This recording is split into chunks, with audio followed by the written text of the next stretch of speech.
الحمد لله رب العالمين والعاقبة للمتقين والصلاة والسلام على سيد المرسلين نبينا محمد وعلى آله وصحبه أجمعين. أما بعد، حدثني جماعة من الشيوخ منهم الشيخ صالح العصيمي والإمام والخطيب بالمسجد النبوي عبد المحسن القاسم، ومنهم الشيخ دكتور إبراهيم السيف، وكذلك الشيخ أنيس طاهر حفظهم الله جميعا، كلهم بإسنادهم إلى سفيان بن عيينة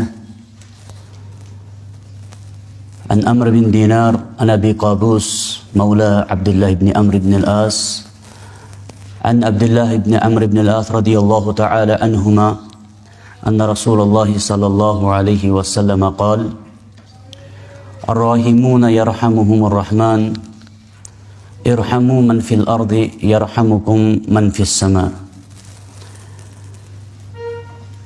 اللہ تعالیٰ کے فضل و کرم سے ہم اس وقت ایک بہترین مجلس میں اور بہترین جگہ پر جو ہے جمع ہوئے ہیں. اللہ سے دعا ہے کہ اللہ تعالیٰ اس مجلس کو اپنی رحمت سے اور سکینت سے اور مغفرت سے مالا مال کرے، اور بے شمار درود و سلام ہو اس مجلس کی طرف سے محمد رسول اللہ صلی اللہ علیہ وسلم پر. جس عنوان کے متعلق میں آج آپ کے سامنے گفتگو کرنے جا رہا ہوں وہ ہے حدیث رسول صلی اللہ علیہ وسلم.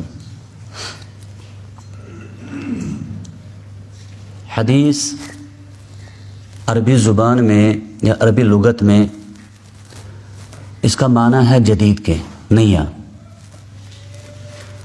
اب حدیث رسول کو حدیث کیوں کہا جاتا ہے؟ حدیث رسول کو حدیث کیوں کہا جاتا ہے؟ کیونکہ اس سے پہلے وہ چیز موجود نہیں تھی.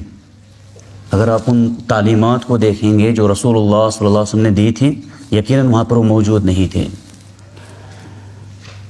لیکن جب اصطلاح میں ہم حدیث کے معنی دیکھتے ہیں تو حدیث کا معنی ہے ما اضیف الی النبی صلی اللہ علیہ وسلم من قول او فعل او تقریر او صفات سواء خلقیہ او خلقیہ.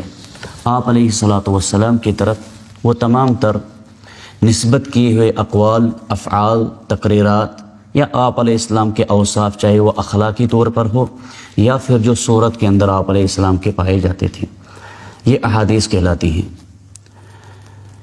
رب کائنات نے اس امت پر ایک بڑا احسان کیا، وہ یہ تھا انا نحن نزلنا الذکر و انا لہ لحافظون، کہ ہم نے اس ذکر کو نازل کیا، اور ذکر سے مراد قرآن کریم ہے. ذکر سے مراد قرآن کریم ہے، لیکن من جملہ طور پر پوری شریعت اس میں داخل ہے، احادیث رسول بھی اس میں داخل ہیں.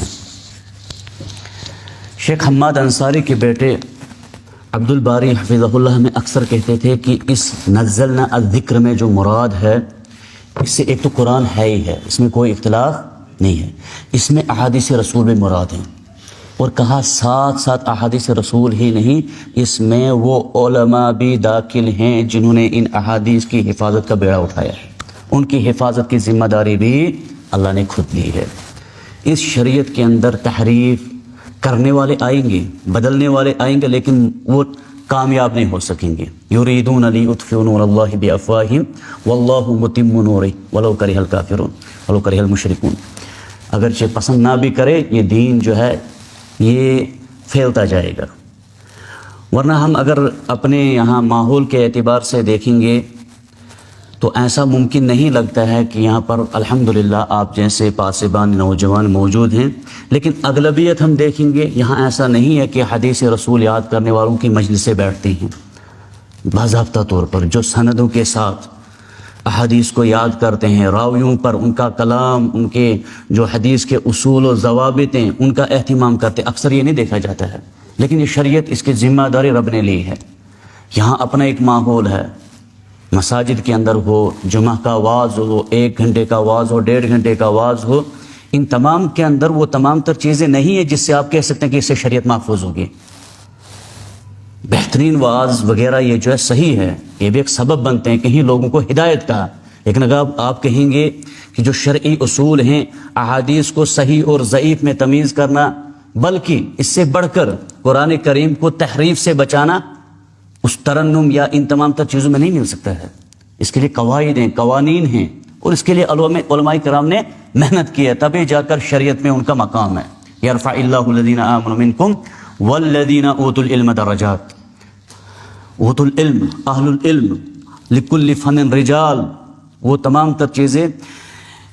تو بہرحال حدیث کہتے ہیں جو اللہ کے نبی علیہ الصلوۃ والسلام کی طرف منسوب کی گئی ہوگی، چاہے وہ آپ علیہ السلام کے فرامین ہو، آپ علیہ السلام کے سامنے کوئی کام کیا گیا ہو، آپ علیہ السلام خاموش رہے۔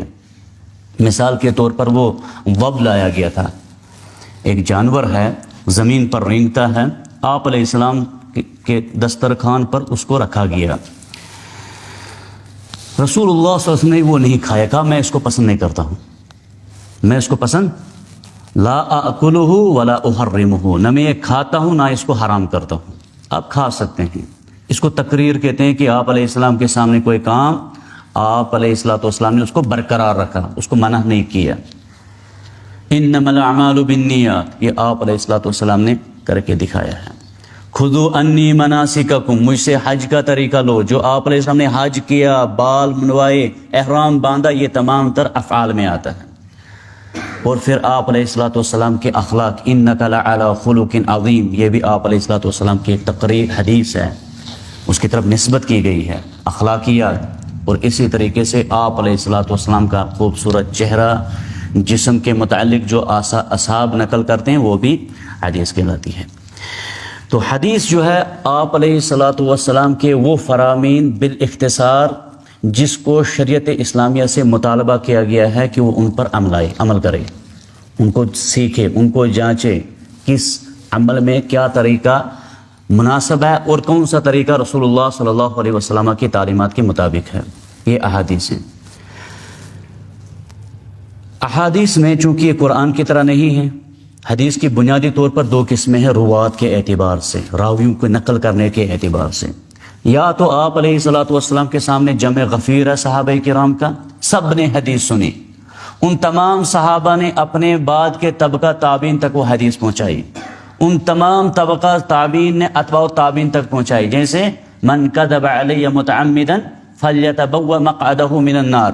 70 سے زیادہ صحابہ کرام اس حدیث کو رسول اللہ صلی اللہ علیہ وسلم سے نقل کرتے ہیں، 70 سے زیادہ۔ ان کے آگے شاگرد اسی طریقے سے، یہاں تک یہ حدیث ہمارے زمانے تک پہنچی ہے۔ اس کو علماء کرام نے نام دیا متواتر۔ مراد یہ ہوگا کہ متواتر میں اتنی راویوں کی تعداد ہوگی جن کا جھوٹ پر اتفاق ہونا ناممکن ہے۔ اس کی تصحیح ضعیف کے بارے میں آپ کو کوئی محنت نہیں کرنی ہے۔ جس حدیث کو متواتر کہا جائے گا اس کو آنکھیں بند کر کے لینا ہے۔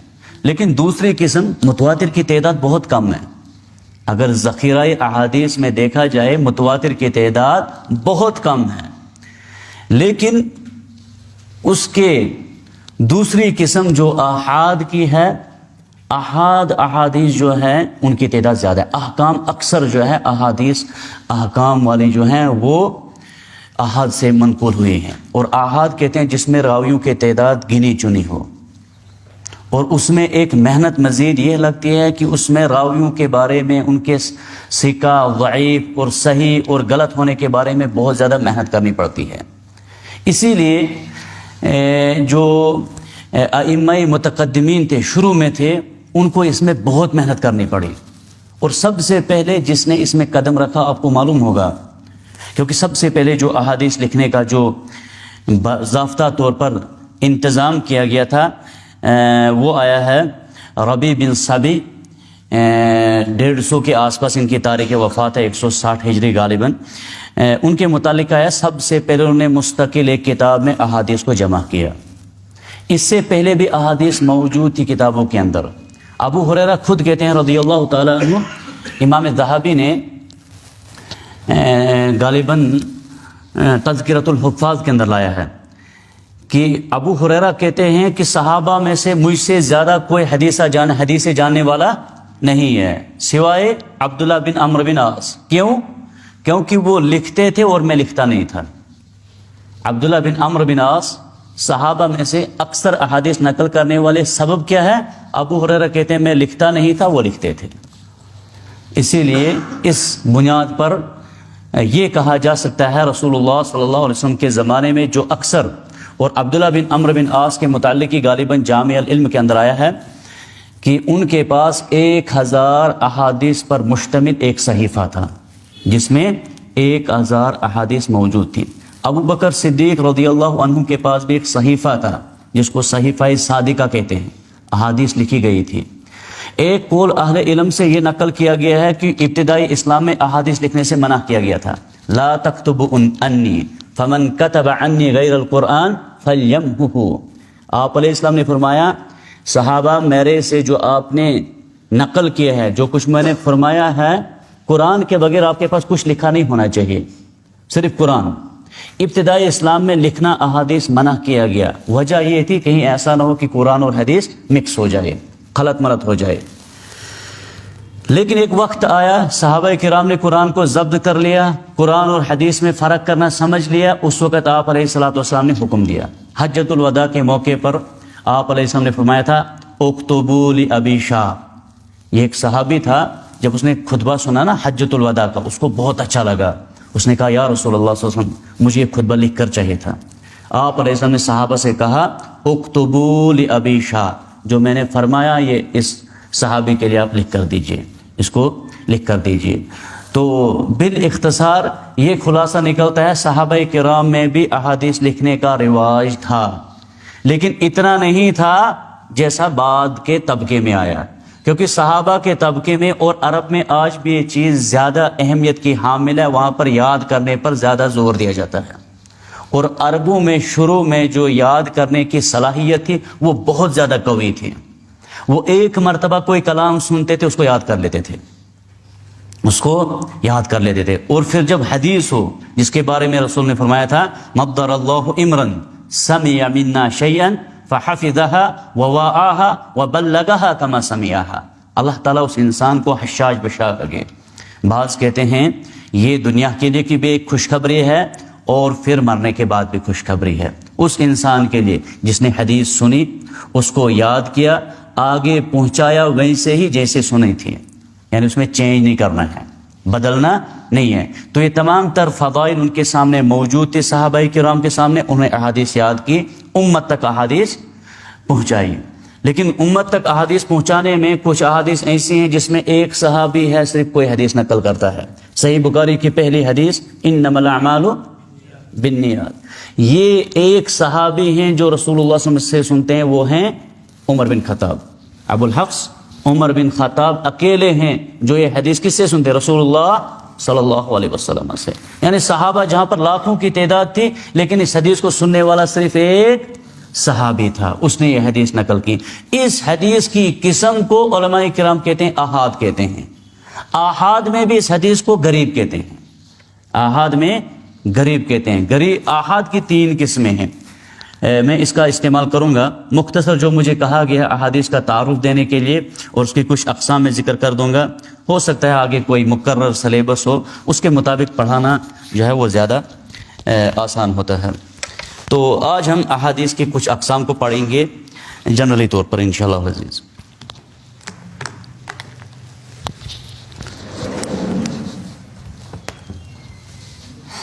سب سے پہلے حدیث کی تعریف آپ نے لکھی ہوگی لغتاً الجدید.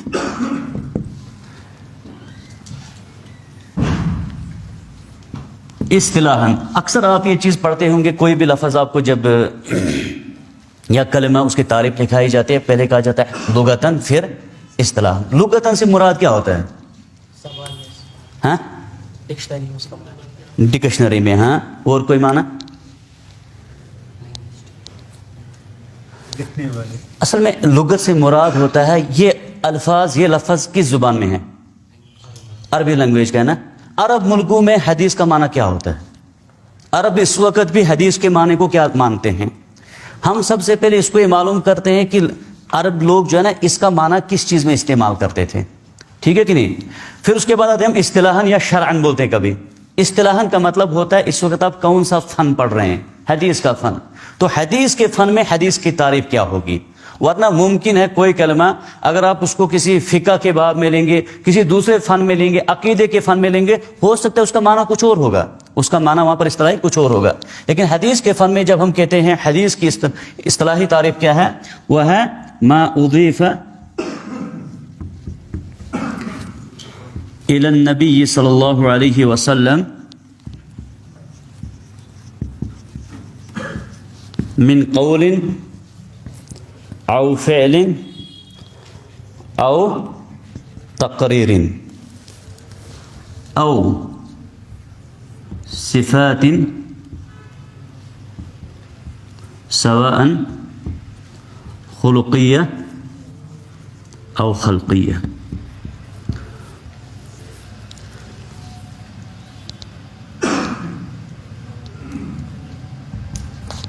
انواع الحدیث باعتبار الطرق، راویوں کی تعداد کے اعتبار سے حدیث کی قسم. یہی آج انشاءاللہ ہم پڑھیں گے، اور شاید آپ نے اس سے پہلے لیا بھی ہوگا، لیکن من باب تذکیر آج ہم اس درس میں لے لیں گے.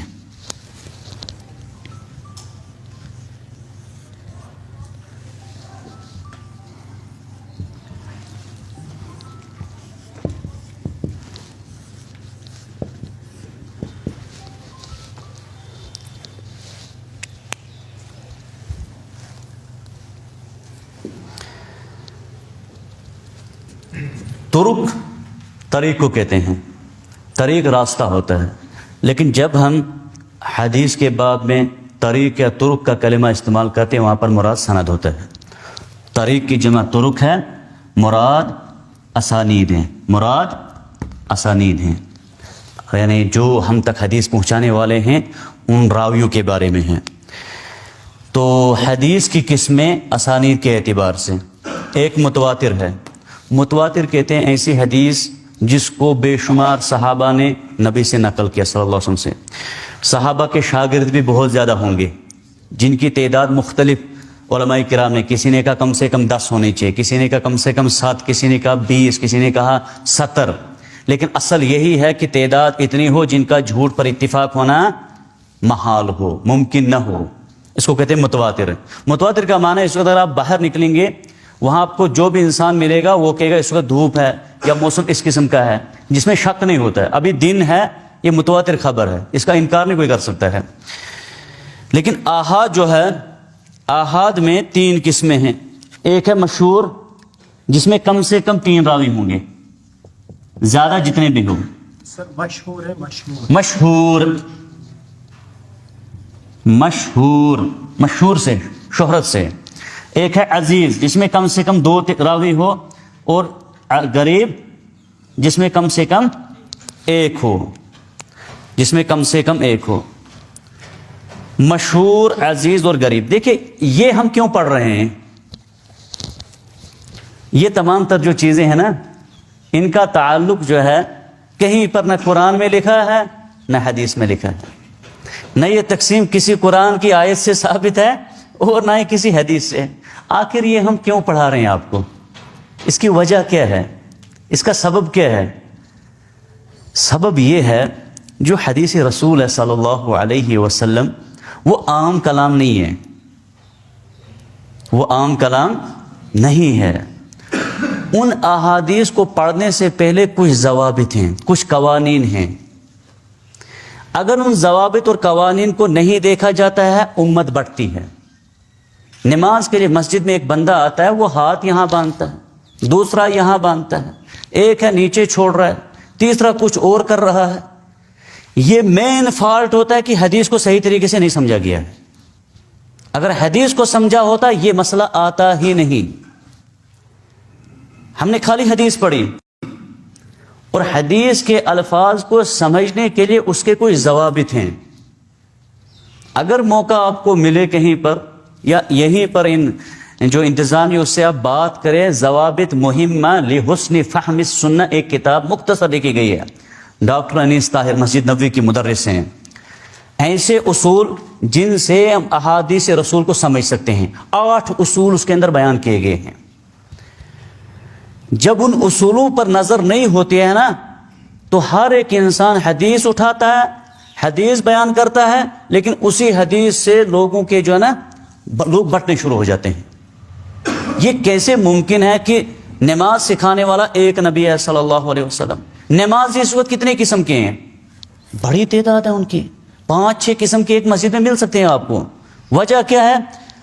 رسول صلی اللہ علیہ وسلم کی حدیث پر ہی وہ بھی جو یہاں ہاتھ باندھتا ہے وہ نہیں کہتے میں نے یہ گیتا میں پڑھا, یہ میں نے کسی دوسرے عیسائی کتاب میں پڑھا. نہیں, یا تو قرآن سے کہتے یا حدیث سے کہتا ہے. تو پھر پرابلم کہاں پر ہوتی ہے؟ کوئی ضوابط ایسے اہل علم نے ہمارے لیے نقل کیے جو ضوابط عملی طور پر صحابہ میں موجود تھے, ان کو لیکن تحریرن ہمیں ضرورت پڑ ہمیں سمجھنے کے لیے ضرورت پڑی. وہی ہیں یہ چیزیں, وہی ہیں یہ چیزیں. یہ جب ہم اپنے شاگردوں کو پڑھاتے ہیں, اس کی غرض, پڑھانے کی غرض صرف یہ ہے کہ ہم حدیث رسول صلی اللہ علیہ وسلم کو صحیح طریقے سے سمجھ سکیں گے, ان کا غلط طریقہ نہ کیا جائے, ان کو غلط طریقے سے استعمال نہ کیا جائے. اور ہوتا یہی ہے. 2 حدیثیں ہیں, آپ علیہ السلام نے فرمایا لا عدوى ولا طیرہ, بیماریاں آپس میں پھیلتی نہیں ہیں, بیماریاں آپس میں پھیلتی, مثل کورونا وائرس آیا تھا, آپ نہیں کہہ سکتے اس حدیث کے مطابق آپ کہیں گے کوئی بیماری نہیں پھیلتی ہے, میں مریض کے پاس بیٹھ سکتا ہوں مجھے کچھ نہیں ہوگا. دوسرے میں ہے آپ علیہ السلام نے فرمایا فر من المجذوم کفرارک من الاسد, جہاں پر کوڑ کی بیماری ہوگی نا وہاں سے ایسے بھاگو جیسے شیر کو دیکھ کر بھاگتے ہو. اس سے معلوم ہوتا نہیں بیماری دوسرے میں لگتی ہے. اب کیا ہوتا ہے, جمعہ کے دن ایک خطیب حدیث جب گھر میں پڑھے گا, ایک میں ہے کہ بیماری دوسرے کو لگتی, دوسری میں ہے کہ نہیں بیماری لگتی ہے, وہ بیچارہ اس کو جتنی سمجھ آتی ہے وہ اس اپنے عقل کے مطابق وہ حدیث آپ تک پہنچاتا ہے. یا تو وہ ایک ہی حدیث پڑھ کے آئے گا کیونکہ اس کو تعارض ہے اس دو کے, اور دونوں صحیح ہیں, دونوں صحیح ہیں, تو وہ اس تعارض کو جو ظاہری طور پر ٹکرا ہوا ہے اس کو اگر حل نہیں کر سکتا ہے, یا خود ہی گھر میں بیٹھ کر حدیث پڑھا رہا ہے, حدیثیں دے رہا ہے, کیونکہ اس وقت یہ ایک عام سی چیز ہو گئی آج کے دور میں. کون دیکھتا ہے کہ کس نے کہاں پڑھا, کیا اس کا پیچھے کوئی استاد ہے کہ نہیں, یہ فن نہیں دیکھا جاتا ہے ابھی, اور خاص طور اس دینی ماحول.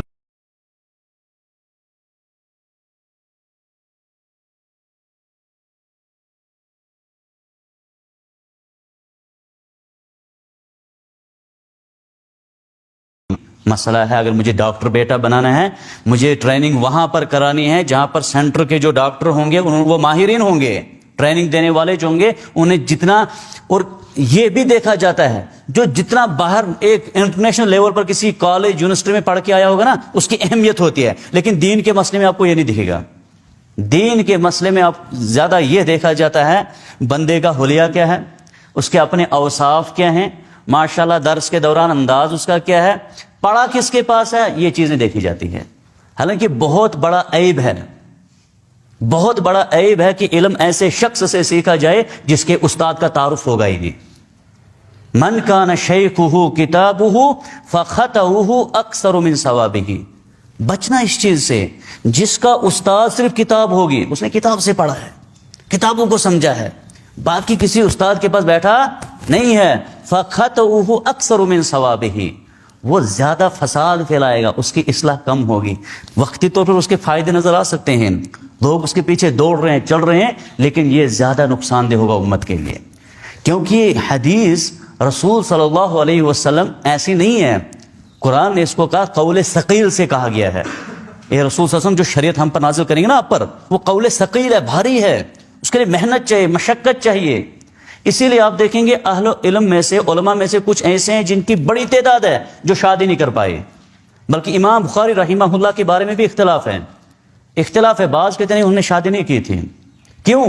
کیونکہ انہوں نے ایسے اس علم کی ذمہ داری لی تھی, اس سے ان کو کسی بھی پل فرصت نہیں ملتی تھی. یہ علم اتنا ہلکا نہیں ہے جتنا ہم اس کو سمجھ رہے ہیں. حدیث رسول جب امام مالک رحمہ اللہ بیان کرتے تھے نا, پہلے نیا کپڑا پہنتے تھے, کبھی ٹیک لگا کر وہ حدیث بیان نہیں کرتے تھے. پیچھے ڈاکشن یہ تصور نہیں تھا, یہ حدیث رسول ہے صلی اللہ علیہ وسلم, اس کا بیان کرنے والا کون ہے. کیا وہ اس حدیث کے فن میں اس کے پاس اپنی مہارت کیا ہے؟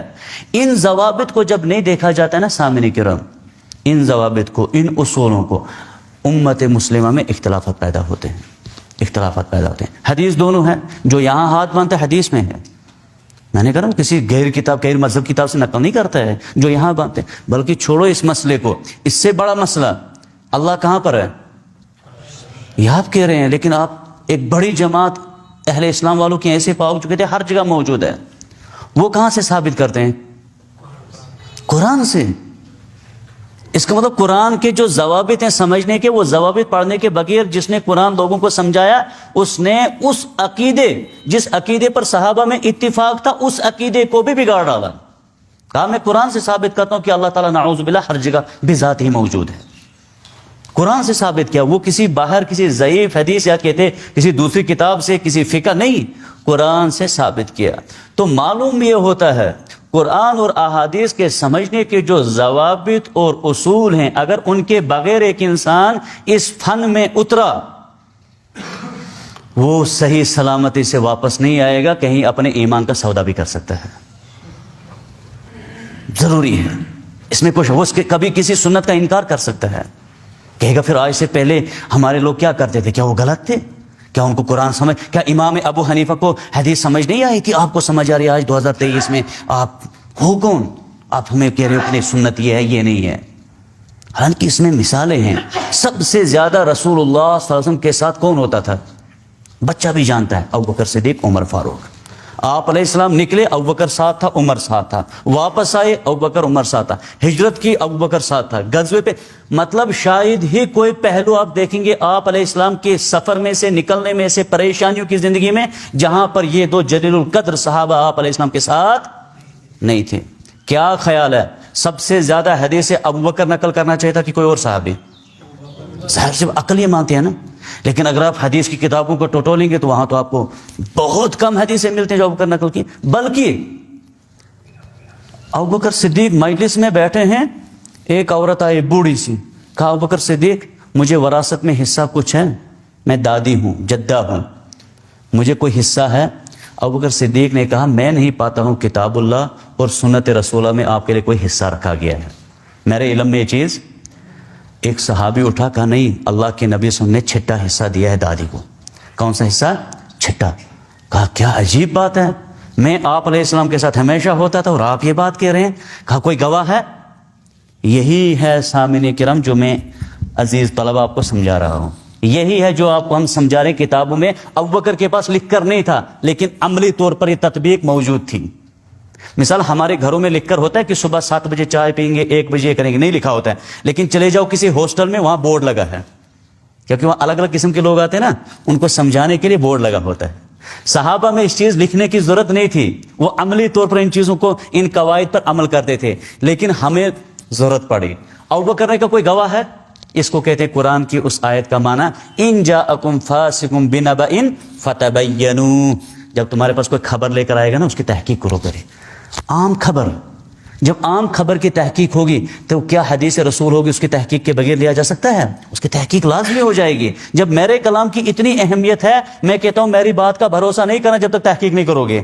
تو جب رسول اللہ صلی اللہ علیہ وسلم کا کلام ہوگا، کیا اس کا کلام جو بھی آیا ہم نقل کر سکتے ہیں؟ یہ بڑی غلطی ہے۔ اسی لیے امام مالک غالباً کہتے ہیں مدینہ کے اندر 20 آدمی ایسے ہم نے دیکھے جن کے تقوی میں کوئی شک نہیں تھا، جن کی پرہیزگاری میں کوئی شک، لیکن ہمارے استاد کہتے تھے ان سے حدیثیں نہیں لینا۔ وجہ یہ نرم دل انسان ہیں، ان کو جو بھی کہتا ہے کوئی کی حدیث رسول ہے، یہ دیکھتے نہیں کیا وہ صحیح ہے ضعیف ہے، اس کو نقل کرتے ہیں۔ اسی لیے محدثین میں تھوڑی قسم کی شدت ہو رہی تھی، وہ سخت ہوتے تھے، کیونکہ ایک لفظ بھی اگر حدیث کا ثابت ہے اس کو کسی نے انکار کیا، یا ایک لفظ بھی جو ثابت نہیں ہے کسی نے کہا، یہ بڑی وعید ہے۔ من کذب علی متعمدا فلیتبوأ مقعدہ من النار، اور اس کے اندر یہ معنی ہی نہیں ہے کہ جس نے مجھ پر جھوٹ باندھا کوئی الفاظ، اگر کسی نے معنی بھی رسول اللہ کی نقل کیا جو ثابت نہیں تھا، یہ بڑی وعید ہے۔ اسے صحابہ تحقیق کرتے تھے۔ ابوبکر کرنے کا کوئی گواہ ہے؟ کہا ہاں، کہا لاؤ، کہا فلانی، تو ابوبکر صدیق نے اس کو حصہ دیا۔ عمر بن خطاب اپنے گھر میں ہیں، ابو سعید کہتے ہیں، دروازے پر آیا ابو موسیٰ، دستخط دی 3 مرتبہ، آواز نہیں آئی, واپس چلا گیا. عمر نے بعد میں کہا کون آیا تھا؟ کہا ابو موسیٰ آیا تھا. کہا کیوں واپس گیا؟ بلاؤ اس کو. بلایا گیا. کہا واپس کیوں گئے؟ کہا میں واپس اس لیے گیا کہ رسول اللہ صلی اللہ علیہ وسلم نے فرمایا 3 مرتبہ اجازت مانگو, اگر ملے جاؤ اندر, نہ ملے واپس جاؤ. یہ آداب ہیں. کسی کے پاس مہمان جانا ہو, زیارت کرنے جانا ہو, اجازت ضروری ہے. ہو سکتا ہے کہ اس حال میں ہوگا, کہیں مرتبہ ایسا ہوتا ہے اگر آپ نے کسی کو دعوت دی میرے گھر آنا فلانی وقت, لیکن ممکن ہے اسی وقت آپ کو کسی پریشانی کا سامنا کرنا پڑے, آپ وہاں کوئی بیمار پڑ جائے, کوئی ایسا مسئلہ ہو, تو اس وقت اگر وہ اجازت کے بے دڑک وہ کہے گا نہیں جی مجھے کہا گیا ہے, یہ آداب میں سے نہیں ہے, آنا ہے اجازت ضروری لینی ہے. کہا آپ واپس کیوں گئے؟ کہا آپ علیہ السلام نے فرمایا 3 مرتبہ اجازت کے بعد واپس جانا, اگر اجازت نہیں ملی. کہا یہ کیسی بات آپ کر رہے ہیں, میں تو ہمیشہ رسول اللہ صلی اللہ علیہ وسلم کے ساتھ ہوتا تھا, میں نے یہ حدیث نہیں سنی, آپ نے کیسے سنی؟ کہا اس میں آپ کو کوئی گواہ بھی ہے؟ کہا ہاں. کہا لاؤ اس کو. گواہی نے جب گواہ آیا, اس نے گواہی دی, عمر فاروق نے اس حدیث کو لیا. معلوم کیا ہوتا ہے, اگر ابو بکر اور عمر سے کوئی حدیث چھوٹ سکتی ہے تو اس کے 100 سال بعد آئے ہوئے کسی امام سے حدیث چھوٹ نہیں سکتی ہے. کہیں احتمال ہے, اس میں کہہ ہی نہیں سکتے ہیں کہ اس سے نعوذ باللہ ابو بکر کا مقام کم ہو جائے گا. کوئی کہے گا ایسی بات کہ اس سے وہ صحابی جلیل القدر بن گیا؟ بالکل بھی نہیں. اگر کوئی سنت آپ کے سامنے صحیح ثابت بیان کر رہا ہے, اس سے یہ معنی نہیں ہوگا کہ امام ابو حنیفہ سے افضل وہ بن جائے گا. ہوئی کلا وحاشا, وہ ایک جلیل القدر امام ہے اس امت کے, پاسبل ہی نہیں ہے. لیکن ممکن ہے اس کے پاس جو حدیث ہے وہ وہاں نہیں, جب وہاں صحابہ میں اس چیز کا احتمال موجود ہے, بعد والوں کے پاس اس سے زیادہ ممکن ہوگا. اسی لیے جب یہ ضوابط پڑھے جاتے ہیں, یہ اصول پڑھے جاتے ہیں, ان اصول کے پڑھنے کے بعد کبھی بھی انسان یہ نہیں کہہ سکتا ہے کہ کس پر ہم عمل کریں. یہ مولوی صاحب کہتا ہے اس طریقے چلو, یہ کہتا ہے اس طریقے سے چلو, ہم کس کو مانیں گے؟ یہ وہ انسان کہے گا جس کو ان چیزوں کی خبر نہیں ہے. اور امت کو یہ چیز سکھانے والے دن بدن کم ہو رہے ہیں. لیکن مجھے خوشی ہوئی یہاں پر جب میں نے سنا 40 نویں جو ہے احادیث ڈاکٹر مبشر احسن وانی المدنی حفظ اللہ پڑھا رہے ہیں. یقیناً یہ آپ لوگوں کی بہت بڑی خوشخبری ہے. اس قسم کے جلیل القدر عالم کے پاس حدیث پڑھنا یقیناً یہ فخر اور سعادت مندی ہے, ورنہ درس حدیث بہت جگہوں پر ہو رہا ہے, ٹھیک ہے کہ نہیں. لیکن کبار جو اہل علم ہوتے ہیں نا, ان کے پاس ایک خبرہ ہے, ایک تجربہ ہے. اور یہ چیز یاد رکھنا, جو استاد آپ دین سیکھنے کے لیے اختیار کرتے ہیں نا, اس کو دیکھنا اس کے اوپر استاد کون رہے ہیں. جس کے جتنے زیادہ استاد ہوں گے وہ اتنا اس فن میں ماہر ہوگا. یہ کلی طور پر اتفاق والی بات ہے. جس کے جتنے اساتذہ ہوں گے, اگر یہ ایسی بات نہ ہوتی امام بخاری کو ضرورت ہی نہیں تھی اپنے اس شہر سے باہر جانے کی. وہ ایسا انسان تھا, ایک بار حدیث سنتا تھا یاد ہو جاتی تھی, لیکن اس نے اتنے سفر کیے بخارا سے نکل کر جگہ جگہ. کیوں پوچھا؟ تاکہ اساتذہ کا وہ شرف حاصل ہو سکے. اسی لیے رحلات جو ہے نا, رحلات ایک موضوع ہے, رحلات و اہل العلم یہ ایک موضوع ہے.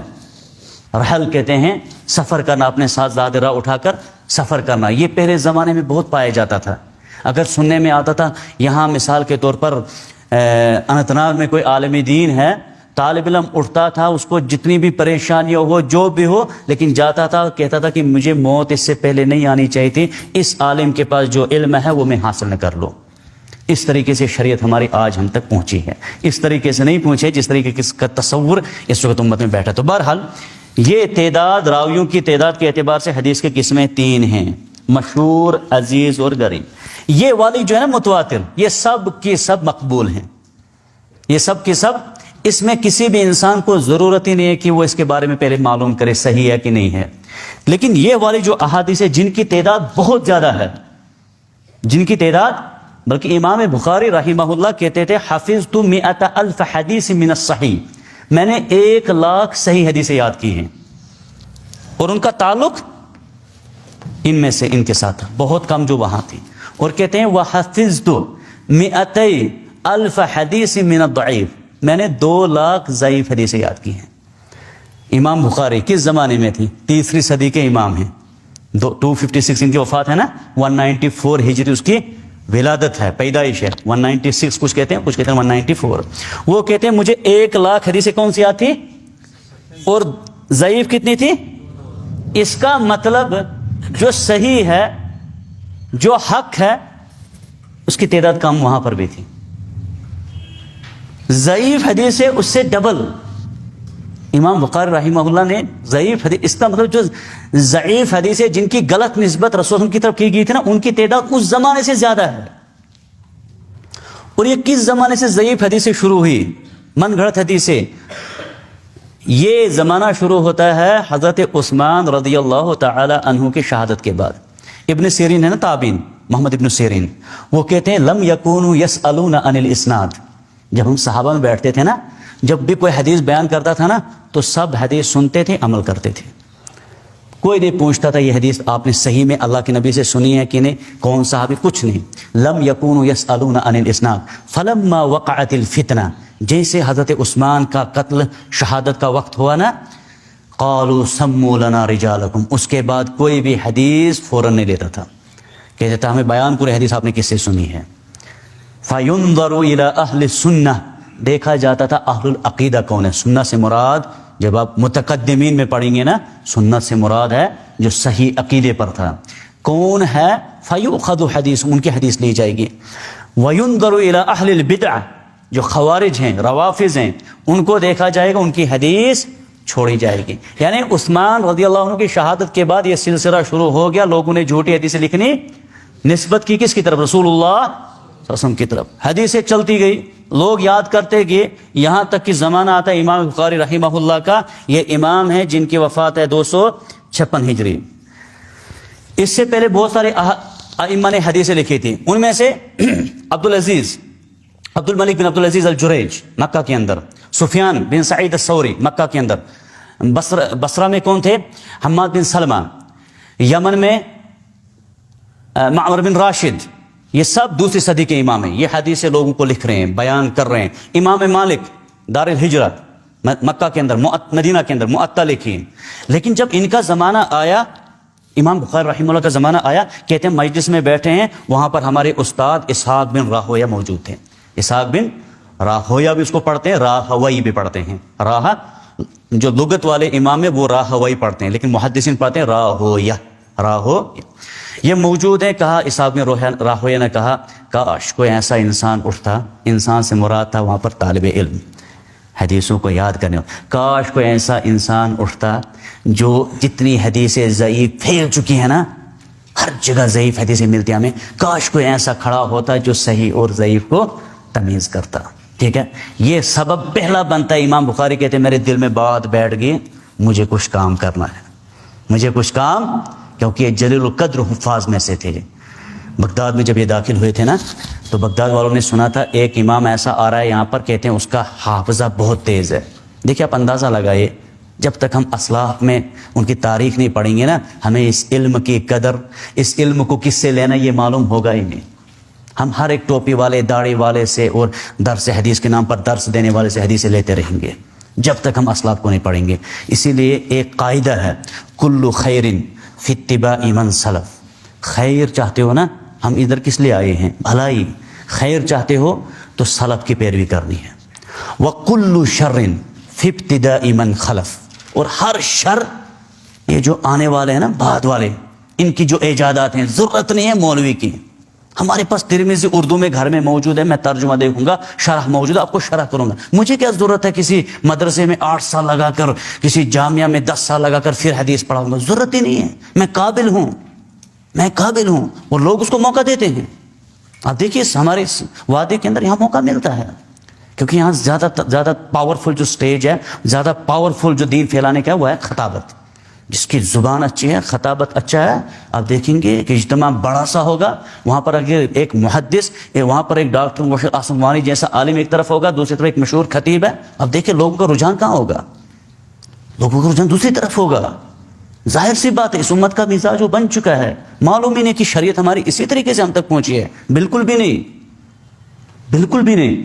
امام بخاری رحمہ اللہ کے بارے میں آتا ہے، بغداد میں داخل ہوئے لوگوں میں شہرت تھی کہ اتنا بڑا عالم ہے، حافظ ہے. امام بخاری رحمہ اللہ سے جب یہ بات ان لوگوں تک پہنچی، انہوں نے کہا ہم اس کا امتحان لیں گے. سچ بھی ہے کہ ایسے مشہور، کبھی کبھار کوئی مشہور ہو جاتا ہے کس سے؟ چھوٹی سی کلپ وائرل ہوئی، مشہور ہو گیا، اچھی سی تقریر ایک جگہ کر دی، مشہور ہو گیا. کہیں ایسا ہی تو نہیں ہے. وہ لوگ امتحان لیتے تھے. انہوں نے 10 لڑکے تیار کیے, 10 طالب علم. امام بخاری جب آئے 10 طالب علم تیار تھے. ایک طالب علم اٹھا, اس نے 10 حدیثیں سنائی. کتنی حدیثیں؟ لیکن کیسی حدیث ہے؟ انما الاعمال بالنیات. اس کی حدیث ہے, امام بخاری کہتے حدثنا حمیدی, حدثنا حمیدی سے لے کر چلتے چلتے چلتے عمر تک جاتے ہیں. یہ سند پیش کی دوسرے متن کے ساتھ. حدیث 2 چیزوں پر مشتمل ہے نا, ایک ہے نیچے سے سند, راویوں کے نام, اوپر ہے الفاظ, نبی نے کیا فرمایا. جو سند ہے اس کو چینج کیا, دوسرا متن لگایا. انہوں نے امتحان لینا تھا. 10 حدیثیں الٹی کی, 10 حدیثیں ایک طالب علم نے سنائی, سند کچھ اور متن کچھ اور. تمام 10 طالب علم نے 10 حدیثیں سنائی. ٹوٹل کتنی بنیں گی؟ 100 احادیث. 100 احادیث جب انہوں نے سنائی, امام بخاری کہتے ہیں ہر حدیث میں لا ادری لا ادری لا ادری, میں جانتا. جب انہوں نے ختم کی, امام بخاری نے کہا رہا پہلا طالب علم. جب اس نے پہلی حدیث پڑھی تھی, اصل میں اس سند کے ساتھ وہ متن موجود, اس سند کے ساتھ وہ متن موجود تھا. برابر 100 حدیثوں کی تصحیح کی. ان لوگوں نے اس کے جو حفظ کا وہ جو مقام تھا اس کا اعتراف کیا. کن لوگوں نے؟ محدثین نے, علماء کرام نے. عالم کون ہے جو آپ کو اچھے طریقے سے درس حدیث دے گا؟ یہ کون طے کرے گا؟ عوام کی ڈیمانڈ نہیں. عوام کس کی زیادہ ڈیمانڈ کر رہی ہے؟ علماء کہیں گے. اسی لیے پہلے دور میں دیکھا جاتا تھا کس عالم کو کس کی توصیہ ہے, کس کا تزکیہ ہے. اگر اس وقت یہاں کے کسی کبار جو علماء ہیں نا کشمیر کے, اگر ان میں سے کوئی کہتا ہے اس طالب علم کے لیے کہ یہ بہترین دائی ہے, اگر اس کو عوام بالکل قبول نہیں کرتے, یہ مشہور یہ کامیاب دائی ہے, یہ کامیاب ضروری نہیں لوگ اس کو کیا قبول کریں. لوگوں کی تعداد, اکثریت کس کے پیچھے, یہ معیار کہیں رہا ہی نہیں اس فن میں, اس میں ہے. اسی لیے علماء کرام کی توصیہ تزکیہ وغیرہ ہوا کرتی تھی. تو بہرحال 1 لاکھ صحیح حدیث سے 2 لاکھ ضعیف حدیثیں آتی. معلوم یہ ہوا کہ ضعیف حدیثوں کی تعداد اس زمانے سے ہی زیادہ ہے. ٹھیک ہے, کیونکہ کچھ لوگ کہتے ہیں حدیث تو حدیث ہے, نبی اکرم صلی اللہ علیہ وسلم کی حدیث ہے. یہ معلوم نہیں کہ کیا حدیث ثابت بھی ہے یا نہیں. یہ اہم سوال ہے. جب یہ سوال ہمیں سمجھ آ جاتا ہے اس کا ضابطہ کیا ہے صحیح اور ضعیف کا, تو اس کے بعد جو ہے انسان اختلافات اور انتشارات سے جو ہے وہ باہر نکل سکتا ہے. اور بہت سارے اپنے جو ہمیں مسائل ہیں ان کا حل کن کے اندر موجود ہے, وہ ہے اصول اور وہ ضوابط جن کے ذریعے سے احادیث سمجھی جاتی ہیں. تو میرا وقت جا رہا ہے, ممکن ہے آپ کا کوئی دوسرا استاد ہوگا, تو میں یہیں پر اکتفا کرتا ہوں. مجھے 40 منٹ کا وقت دیا گیا تھا. تو بہرحال اگر مزید آگے موقع یا فرصت ملے اور گفتگو ہوگی تو میں اپنا درس یہیں پر ختم کرتا ہوں. اقول قولی ھذا استغفر اللہ لی ولکم ولسائر المسلمین فاستغفروہ انہ ھو الغفور الرحیم.